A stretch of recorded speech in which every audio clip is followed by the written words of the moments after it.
할 때마다 드는 생각은 뭘 그렇게 우리가 죄를 많이 지었는지요. 우리가 늘 하나님 앞에 기도하며 나아가는 것을 보면 항상 우리는 죄가 너무너무 많다라는 사실입니다. 그리고 매번 똑같은 죄를 통해서 반복해서 회개하는 모습을 보면서 정말 내가 이렇게 하는 것이 맞을까라는 의문점들도 생기기 마련이지요. 자, 그러면 우리가 이러한 죄 용서함, 우리가 왜 이렇게 죄 용서함을 받아야 되는지 확실히 알고 가는 것이 너무너무 중요합니다. 물론 우리가 대충은 알고 있죠. 제가 처음에도 설명했지만 죄 용서함에 대한 중요성을 이야기했지만 왜 우리가 죄의 회개를 받아야 되는지를 우리 오늘 말씀을 통해서 꼭 살펴보고 갈 필요가 분명히 있습니다. 자, 성경은 이렇게 이야기해요. 로마서 3장 23절에 보면 이렇게 이야기합니다. 모든 사람이 죄를 범하였음에 하나님의 영광에 이르지 못하더니 라고 이야기하죠. 모든 사람이 다 죄를 지었기 때문에 하나님의 영광에 어떻게 해요? 이르지 못한다라고 말씀하십니다. 우리가 하나님 앞에 나아가지 못한다, 하나님의 영광에 이르지 못한다라는 건 결국 우리가 하나님 앞에 나아가기는 것이 막혀버렸다라는 이야기와 같죠. 그래서 우리는 죄 용서함을 받아야 된다라는 이유입니다. 결국 죄라는 건 개인적으로는 한 사람 한 사람이 잘못한 것을 넘어서 하나님의 영광에 이르지 못하게 하는 것, 그것이 바로 죄예요, 죄. 이 죄라는 건 근본적으로 하나님과의 관계를 끊어버리는 겁니다. 요한일서 1장 8절에서 9절에 보면 이렇게 말씀하세요. 만일 우리가 죄가 없다고 말하면 스스로 속이고 또 진리가 우리의 속에 있지 아니할 것이요. 만일 우리가 우리의 죄를 자백하면 그는 미쁘시고 의로우사 우리의 죄를 사하시며 우리를 모든 불의에서 깨끗하게 하실 것이요. 결국 우리는요, 죄 용서함을 받아야 되는데 그 죄 용서를 받아야 하는 것이 무엇 때문이냐? 바로 이 오늘 요한일서 1장에 나오는 이 말씀 때문이다라는 것이죠. 물론 죄라는 건 이 죄에 대해서 우리가 자유함이라는 것이 있다면, 죄의 문제에 대해서 우리가 알지 못한다면 우리가 세상을 살아가는 데 있어서 너무나도 편합니다. 맞죠? 죄책감이라는 것이 없다면 우리가 삶을 살아가는 데 있어서 우리에게 걸림돌이 되는 것이 전혀 없단 말이죠. 그렇기 때문에 이 죄에 대해서 아는 것보다 모르는 게 훨씬 더 낫다라고 생각하는 게 우리의 삶의 모습일 수도 있습니다. 오히려 죄를 모르는 것이 살아가는 게 너무 편합니다. 그런데 죄를 알게 되면 어떻게 됩니까? 반대로 우리가 살아가는데 얽매임이 되어버리지요. 죄를 아는 것만으로도 우리가 그 죄를 짓지 않기 위해서 살아가는 것이 우리가 살아가는 도리이다 보니까 죄가 무엇인지를 아는 순간부터 우리는 그것이 삶을 살아가는데 걸림돌이 된다라고 생각할 수 있습니다. 우리 삶에서만 본다면요. 그런데 성경은 오히려 반대로 이야기한다라는 사실이에요.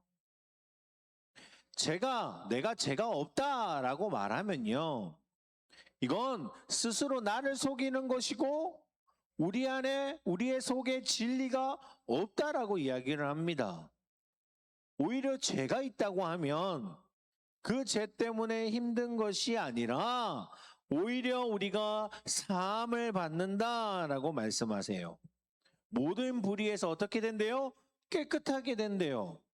오히려 내가 죄가 있다라는 걸 인정하고 나아갔을 때 죄 사함을 통해서 우리가 오히려 자유로워진다라고 이야기합니다. 왜 그렇게 이야기를 할까요? 그건 성경에서 이야기하는 죄는 결국 하나님과의 관계에 대한 부분이기 때문에 우리가 하나님과의 관계 속에서 살아갈 때에 평안함이 있고 늘 기쁨이 있고 감사함이 있는데 이 죄라는 문제가 하나님과의 관계를 끊어버리기 때문에 우리는 오히려 하나님과의 관계 속에서 자유함을 얻을 수가 없는 겁니다. 그렇기 때문에 이 죄의 문제를 고백하고 회개함으로 나아갈 때에 사함으로 인해 오히려 하나님과의 관계가 회복되기 때문에 이 죄의 문제는 분명히 용서함이 필요하다라는 겁니다. 자, 그러면 이 죄의 용서받는 방법은 어떠하냐 말이죠. 우리가 죄의 용서함을 받아야 되는데 그 죄의 용서함을 받기 위해서는 어떻게 해야 되느냐. 세상의 방법으로 봤을 때에는 우리가 용서를 구하면 됩니다. 내가 잘못했으면 잘못했다라고 용서를 구하거나 때로는 큰 죄를 지어서 벌금을 문다거나 또는 감옥에 가서 죄값을 대신 지고 나면 그 죄에 대해서는 다시는 묻지 않습니다. 그게 세상에 지은 죄죠. 맞죠? 내가 그것에 대해서 대가를 치르고 나면 더 이상은 그 죄의 문제를 가지고 세상에서는 이야기하지 않는다고요. 하지만 성경에서 죄라는 건 좀 전에도 이야기했지만 하나님과의 관계 속에서 이루어진다고 했잖아요. 이 관계 속에서 회복이 되어야 되는 거기 때문에 내가 물질을 낸다고 해서 또는 내가 그것을 용서를 구하는 것으로 끝나버린다고 해서 또는 내가 대신 감옥을 간다고 해서 해결되는 것이 아니라는 겁니다. 그러면 어떻게 용서함을 받을 수 있느냐? 에베소서 1장 7절은 이렇게 말씀하세요. 우리는 그리스도 안에서 그의 은혜의 풍성함을 따라 그의 피로 말미암아 속량 곧 죄사함을 받았느니라. 뭐라고 해야겠습니까? 오직 예수 그리스도의 피로 말미암아 죄사함을 받을 수 있다라고 말씀하시는 것이죠. 하나님과의 관계 속에서 나오는 이 죄이기 때문에 해결하는 것 또한 하나님의 방법으로만 가능한데 그 가능한 방법이 뭐라고요? 바로 예수 그리스도를 우리를 대신해서 희생하게 하심으로 그 피로 말미암아 우리가 살리심을 얻었다라는 겁니다. 그런데요, 이 죄 용서에 대한 방법은 사실 예수 그리스도의 십자가의 피로 인해서 죄 용서함을 받는 것을 이야기하기 전에 창세 전부터 창세하는 그 순간부터 하나님이 미리 말씀으로 언지해 주셨다라는 사실입니다. 처음에 아담과 하와가 선악과를 먹음으로써 죄를 범하게 되지요. 그리고 그들에게 저주합니다. 맞죠? 남자에게는 너희는 이제 땀을 흘려 일해서만 먹을 것을 먹을 수 있다라는 것과 여인에게는 어떻게 하죠? 해산의 고통을 주게 된다라고 하나님께서 그에게 벌하게 하시죠. 그리고 난 뒤에 뱀에게도 저주하시는데 이 뱀에게 저주하는 내용이 뭡니까? 너는 여인의 아들로 말미암아 언젠가는 그 자손을 통해서 너의 머리가 박살날 것이다라는 것과 그리고 너는 그 팔꿈치를 물 것이다라는 이야기였습니다. 이 팔꿈치를 무는 건 무엇을 이야기하느냐? 잠시 사탄이 예수 그리스도를 십자가에 위해 죽인다라는 의미를 가지고 있으며 그의 머리를 박살낸다라는 건 결국 그 여인의 아들인 예수 그리스도께서 이 사탄의 세력을 완전히 없애버리겠다라는 이야기입니다. 이 말은 뭐냐면요. 결국 이 죄라는 문제, 결국 죄의 문제로 이 아담과 하와가 지은 이 죄의 문제 때문에 시작된 거기 때문에 이 죄의 문제를 결국 누가 해결하실 수 있느냐? 오직 예수 그리스도밖에 하실 수 없음을 미리 이야기하셨다라는 거죠. 우리가 죄 사함을 받으려면 회개하며 나아가야 되는데 누구에게 회개하고 나아가느냐? 바로 예수 그리스도. 그 피로 죄 사함을 받을 수 있다라는 사실. 이걸 분명하게 우리가 기억해야 된다는 겁니다. 그러면요. 주님께서 우리를 죄 용서하신다고 하는데 이 죄를 용서하실 때의 그 범위와 효력은 또 어느 정도 있는지를 알아야 됩니다. 히브리서 10장 17절에서 18절 말씀 볼까요? 또 그들의 죄와 그들의 불법을 내가 다시 기억하지 아니하리라 하셨으니 이것들을 사하였은즉 다시 죄를 위하여 제사 드릴 것이 없느니라 라고 이야기합니다. 그들의 죄, 그들의 불법, 그 모든 것을 어떻게 하신대요? 다시는 기억하지 아니하신다라고 이야기합니다. 이 말은 뭐냐?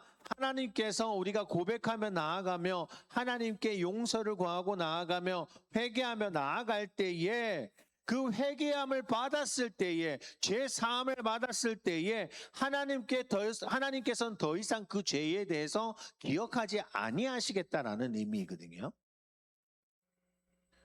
이것이 그리스도의 피의 효력이라는 겁니다. 더 이상 하나님께서 기억하지 아니하신대요.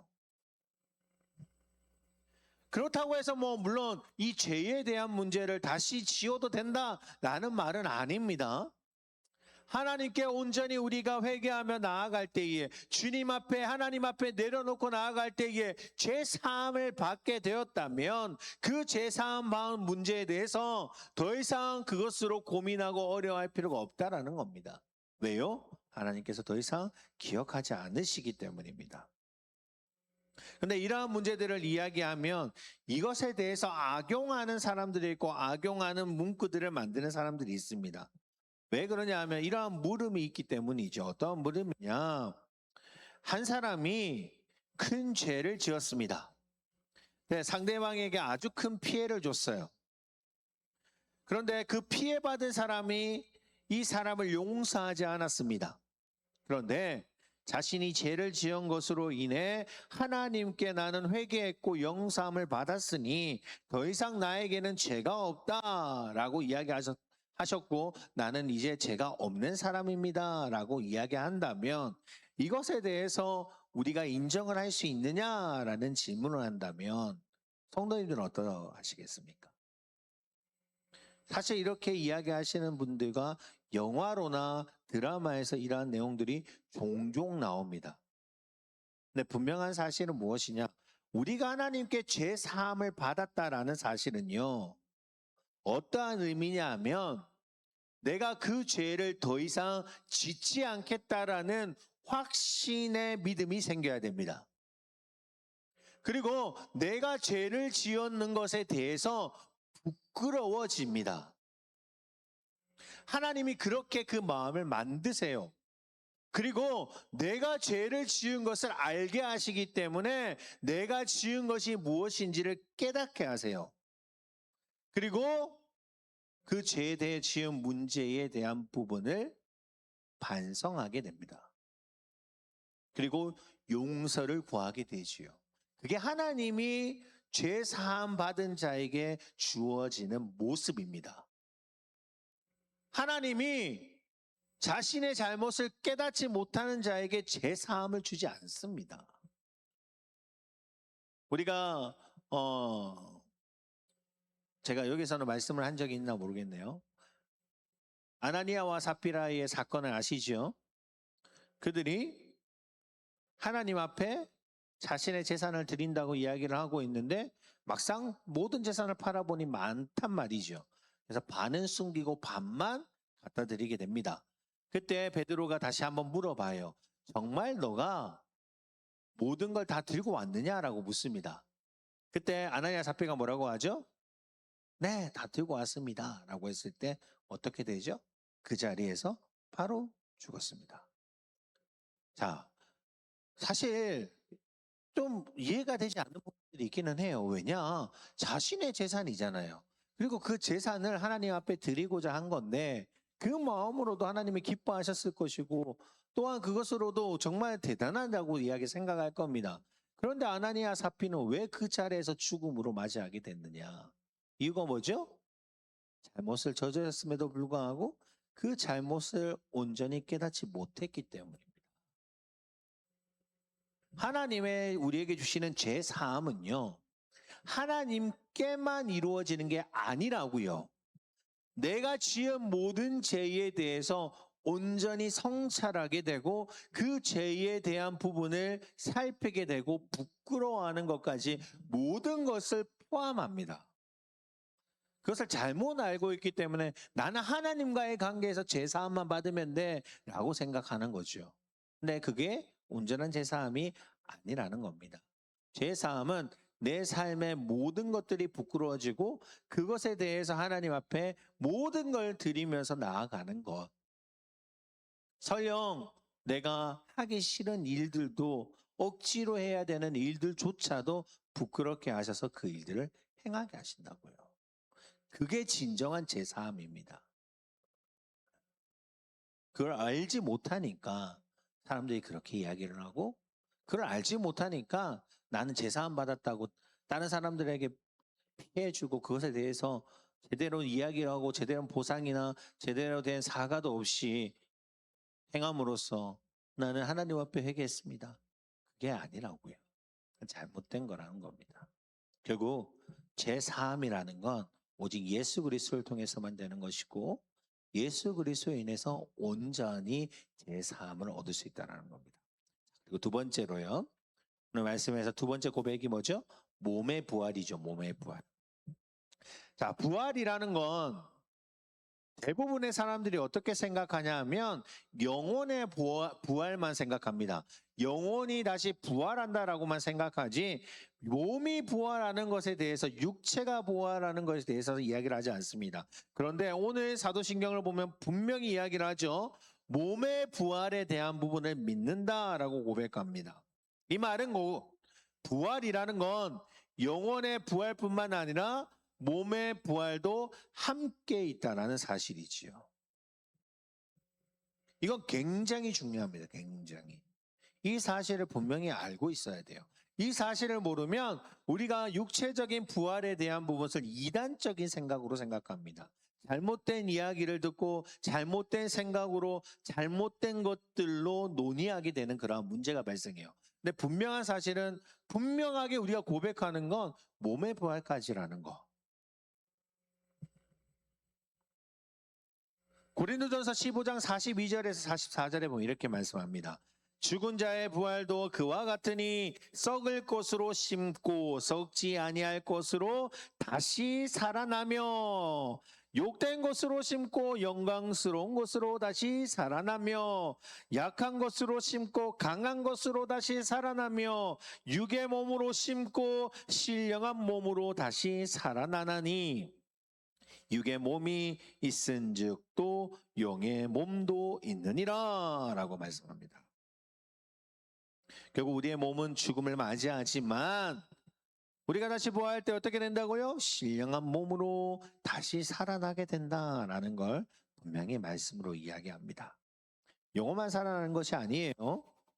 육체도 함께 살아나는 겁니다. 자, 그러면 이러한 질문이 생길 수가 있습니다. 그러면 우리가 죽잖아요. 육체의 부활을 하게 된다라고 하는데 그럼 우리는 죽으면 그 죽은 즉시로 해서 영혼과 육체가 부활하느냐라는 문제가 생기죠. 맞죠? 그래서 이러한 문제에 대해서 이러한 생각하는 사람이 있습니다. 왜요? 우리가 실제로 죽고 난 뒤에 죽은 사람이 육체를 부활하는 걸 본 적이 없잖아요. 그래서 이렇게 생각하시는 분들이 있어요. 사람이 죽고 나면 영이 잠시 잠들었다가 예수님이 제롬에 서서 이제 육의 부활이 일어날 때 그때에 일어나서 같이 부활한다라고 이야기하는 사람도 있습니다. 그렇게 이야기하는 사람도 있지만 그런 말씀이 아니죠. 성경의 근거가 돼야 됩니다. 모든 해석에는 성경의 근거가 돼야 돼요. 성경에 보면 항상 이야기하죠. 나사로의 이야기도 하죠. 나사로가 죽고 난 뒤에 누구와 함께 있었다 했죠? 아브라함과 함께 있었다 했잖아요. 그 말은 뭐냐? 죽고 난 뒤에는 영은 분명히 천국을 갑니다. 하나님의 나라에 거해요. 그러면 육의 부활이 있다라는데 그럼 육은 언제 부활하느냐라는 겁니다. 그 육의 부활은 언제냐?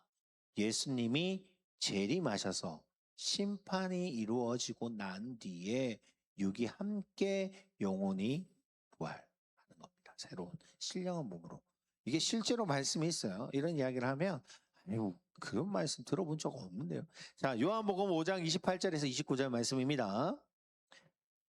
이를 놀랍게 여기지 말라. 무덤 속에 있는 자가 다 그의 음성을 들을 때가 오나니 선한 일을 행하는 자는 생명의 부활로 악한 일을 행하는 자는 심판의 부활로 나오리라 라고 이야기합니다. 이때가 언제죠? 심판할 때가 예수님이 재림하실 때잖아요. 그 재림하셨을 때 영혼이 함께 부활하는 겁니다.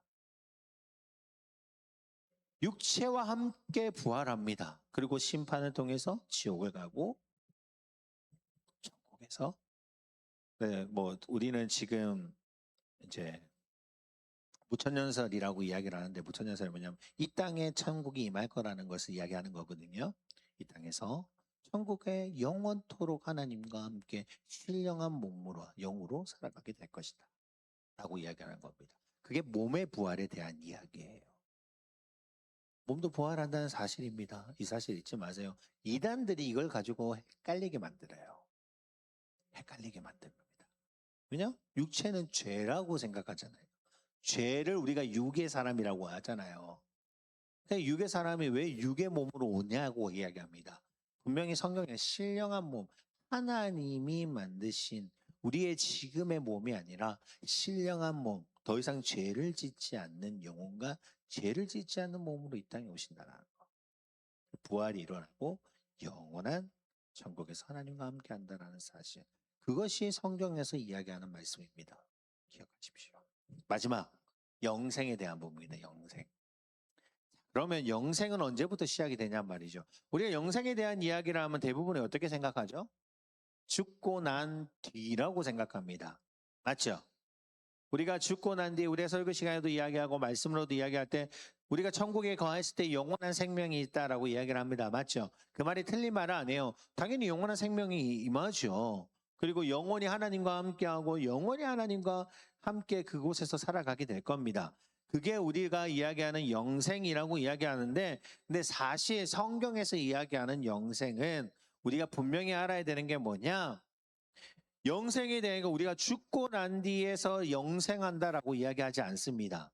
그러면 그 영생은 성경에서 언제부터라고 이야기하냐면 예수님을 믿는 순간부터 영생이라고 이야기합니다. 결국 영생의 시작이 뭐냐? 이 땅에 떠날 때가 아니라 죄가 없고 눈물이 없는 진정한 하나님과의 연합하는 것으로 시작되고 이 땅에 살면서 주님을 만나는 순간 주님을 진짜 알고 만나는 그 순간이 영생의 시작이라고요. 정말 온전히 하나님을 믿고 나아가는 그 순간부터 시작이라는 겁니다. 요한복음 17장 3절 말씀 볼까요? 영생은 분명히 이야기해요. 영생은 곧 유일하신 참 하나님과 그가 보내신 자 예수 그리스도를 아는 것이니이다 라고 이야기합니다. 영생은 하나님과 예수님을 아는 거래요. 요한복음 5장 24절에도 이렇게 말씀하세요. 내가 진실로 진실로 너희에게 이르노니 내 말을 듣고 또 나를 보내신 이를 믿는 자는 영생을 얻었고 라고 이야기합니다. 심판에 이르지 아니하나니 사망에서 생명으로 옮겨낸다. 누구를요? 나를 보내시니 누구죠? 곧 하나님을 믿으며. 성경에서는요. 하나님과 예수님을 아는 것과 하나님을 믿는 것을 동일시대에서 이야기하는 것이 참 많이 나와요. 결국 하나님을 온전히 믿었을 때 영생을 얻을 수 있다는 겁니다. 그 믿는 것이 영생의 시작이라고요.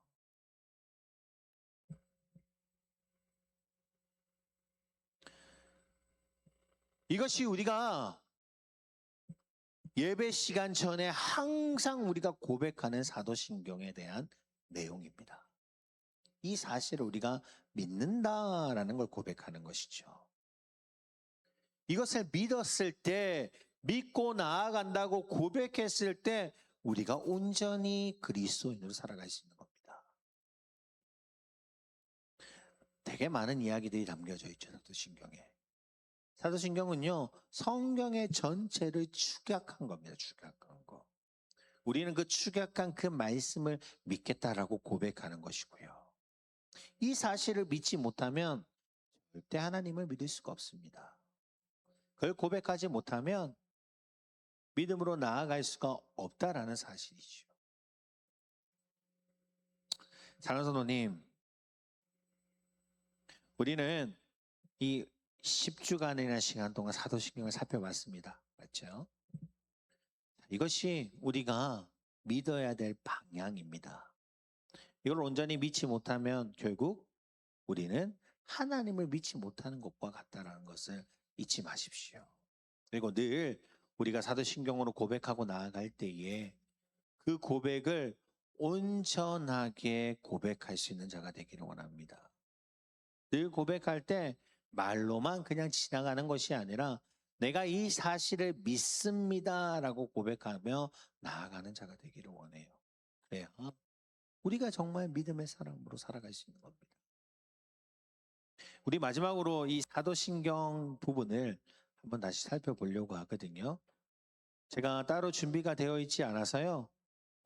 처음부터 하려면 우리 그 사도신경 고백하는 맨 앞쪽에 이 부분을 좀 보여주시겠어요?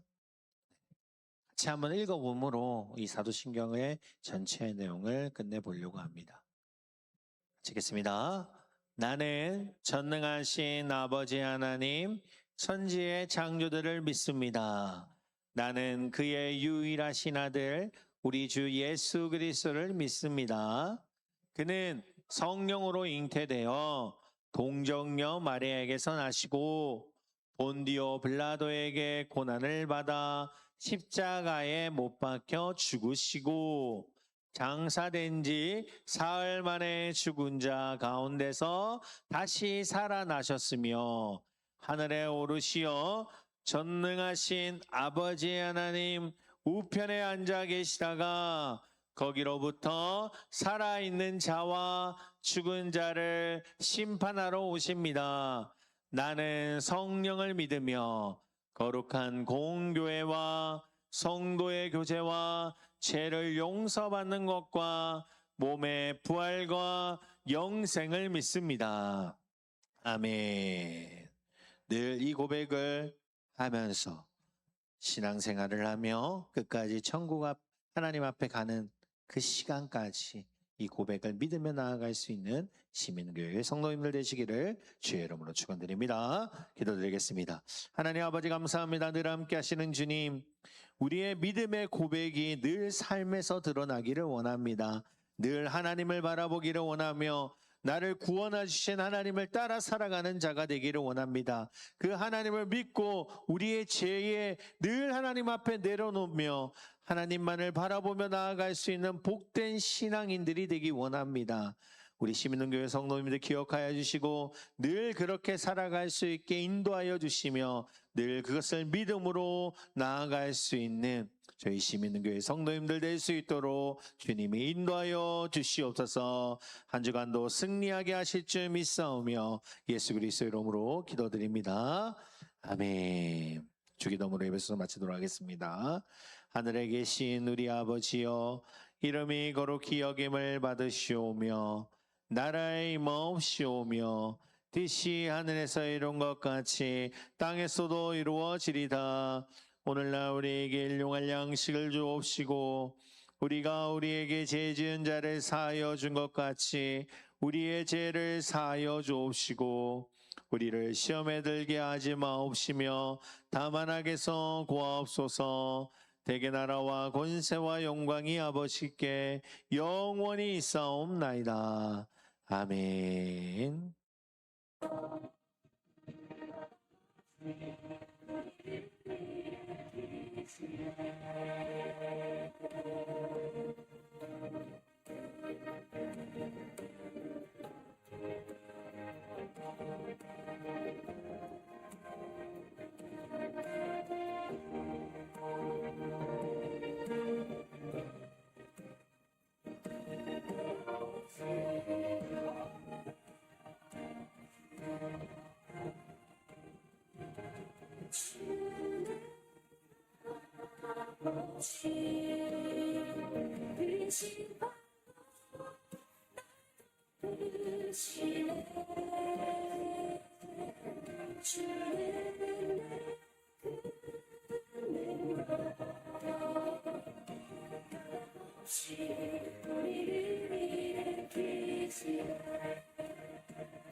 주의